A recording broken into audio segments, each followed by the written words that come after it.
नमस्कार, जय Hind. This is Anurag Gupta once again in front of you with a new thought, with a new story. एक शिल्पकार sculptor था जो मूर्तियां बनाता था।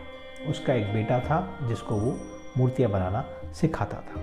दोनों पिता और बेटे अपनी अपनी मूर्तियां जो बनती थी उनको बाज़ार में बेचते थे। पिता की जो मूर्तियां थी वो करीब 40 से 50 रुपए में बिकती थी एक मूर्ति, और बेटे की जो मूर्ति थी वो 4 से 5 रुपए में बिकती थी।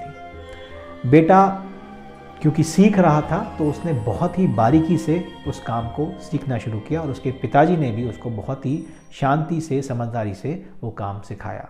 धीरे धीरे उस बेटे की मूर्तियां भी करीब 40 से 50 रुपए की बिकने लगी। लेकिन जो फादर था उसने और मेहनत करी और बारीकियां सिखाई और उसको और अच्छा मूर्तिकार बनाने में लगा रहा।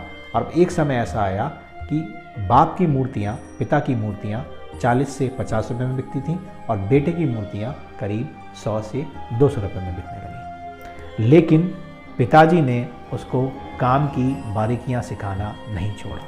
एक बार वो बाज़ार से लौट के आए दोनों, पिता और बेटे, और बेटा बैठा हुआ था तो पिता ने उसकी मूर्ति में कोई कमी निकाली। बेटा एकदम झल्ला कर बोला कि क्या है, आपसे ज़्यादा पैसे की मूर्ति मेरी बिकती है, फिर भी आप हर वक्त मेरी मूर्ति में सिर्फ कमी निकालते हैं। पिताजी शांत रहे और बोले कि बेटा, आज से 30 साल पहले तुम जहाँ हो वहाँ मैं था, और मैं जहाँ हूँ वहाँ मेरे पिताजी थे। मैंने सीखना छोड़ दिया क्योंकि मुझे गुमान था कि मैं बहुत अच्छी मूर्ति बनाता हूँ, और उसका नतीजा ये है कि मेरी मूर्ति आज भी 50 रुपए की ही बिकती है।